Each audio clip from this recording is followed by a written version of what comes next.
Maruti Suzuki Swift VXI 2023 model. ఇది petrol version, manual transmission, single owner vehicle. ఈ vehicle వచ్చి 34,400 kilometres తిరిగింది. దీని ప్రైస్ వచ్చి 6,99,000 చెప్తున్నారు. ఇది నెగోషియబుల్. ఈ వెహికల్లో మనకి ABS, brake assistant, central locking, child safety lock, speed sensing door lock, power steering, power windows, AC with heater, rear parking sensor, స్టీరింగ్లో మౌంటెడ్ ఆడియో కంట్రోల్స్ ఈ వెహికల్లో ఇచ్చారు. కలర్ ఇంకా గ్లాసెస్ అన్నీ కూడా ఒరిజినల్ షోరూమ్ వచ్చిన గ్లాసెసే ఉన్నాయి.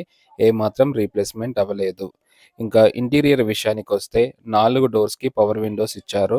మనం సైడ్ మిర్రర్స్ కూడా ఫ్రంట్ డోర్ నుంచి ఆపరేట్ చేయొచ్చు. సీట్స్ అన్నీ చాలా నీట్గా ఉన్నాయి. బ్యాక్ సైడ్ సీట్స్ కూడా చాలా నీట్గా మెయింటైన్ చేశారు. ఎక్కడ డ్యామేజెస్ కానీ మరకలు కానీ లేవు. ఇంకా ఈ వెహికల్లో మనకి FM radio, inbuilt music system, auxiliary pin, USB, Bluetooth, cup holder, charging point, 4 speakers ఇచ్చారు.